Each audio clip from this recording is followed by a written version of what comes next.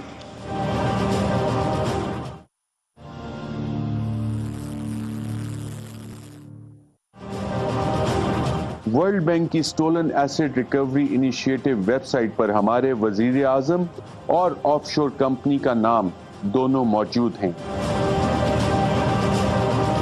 ان میں سے ایک کمپنی چیدرن جرسی کا تعلق وزیر اعظم کی شوگر مل سے ثابت ہو چکا ہے, اور اسٹیٹ بینک آف پاکستان نے خود ایک بیان میں اقرار کیا کہ یہ کمپنی شریف خاندان کے کاروبار کے لیے استعمال کی تھی.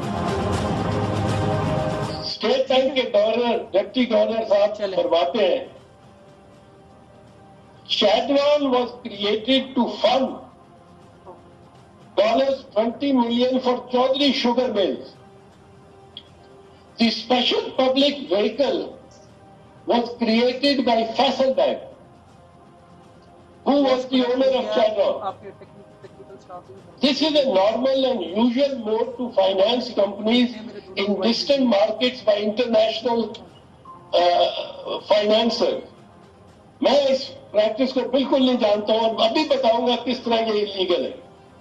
The loan created by Faisal Bank through a subsidiary was fully repaid 15 years ago. یہ 15 سال پہلے کا ملاحظہ کر لیں, 15 سال پہلے یہ لون پے کر دیا گیا اس کمپنی سے, اس انٹرنیشنل بینکنگ کمپنی سے, جس کو ظاہر نہیں کیا گیا, جس سے $20 ملین لیے تھے. The Prime Minister and his family members never owned this company, یعنی Chevron. اب سوال جو اٹھتے ہیں, Chevron کو یہ اون نہیں کرتے تو Chevron قرضہ کیوں لیتی ہے ان کے واسطے؟ کس نے Chevron کا دماغ خراب کیا ہے؟ کون؟ اچھا آپ 15 سال آپ لیں, 15 سال, آج 2016 ہے, 15 سال پہلے واپس کر دیا کرتا ہے. یہ کہتا ہے اسٹیٹ بینک 2000 لے لیں, یعنی کمپنی اس سے پہلے بنی. کمپنی کب بنی؟ جب نواز شریف, میاں نواز شریف وزیر اعظم پاکستان تھا. فیصل بینک کو دباؤ ڈال کے فیصل بینک سے $20 بلین دیے گئے, اور فیصل بینک پہ ساری لائبلٹی ڈالی گئی. ایسا کاروبار تو مجھے بھی اجازت دے دو, اگر مل جائے تو کیا بات ہے, ہمارے نیارے ہو جائے. مجھے اجازت نہیں دیتے ہو تو میرے بیٹے کو اجازت دے دو کہ لائبلٹی بینک لے رہا ہے. جو بھی اس وقت, میں نام نہیں لینا چاہتا ہوں, فیصل بینک کی مینجمنٹ تھی, انہوں نے بھی جرم کیا ہے, قابل دست اندازی پولیس جرم کیا ہے, کاگنیزیبل آفینس کیا, فراڈ کیا, fraud on the bank's shareholders, equity holders, on the bank's account holders. ان سب پہ فراڈ کیا ہے کہ ایک لون لے کے فیصل بینک لون لیتا ہے اور فائدہ اس کو شریف خاندان کی شوگر مل کو دے دیا جاتا ہے. اور یہ کب ہوتا ہے؟ یہ کب ہوتا ہے؟ جب وزیر اعظم پاکستان ہے. اس پہ نیب آرڈیننس کا سیکشن 9 ذیلی 8 براہ راست لگتی ہے, مس یوز آف اتھارٹی.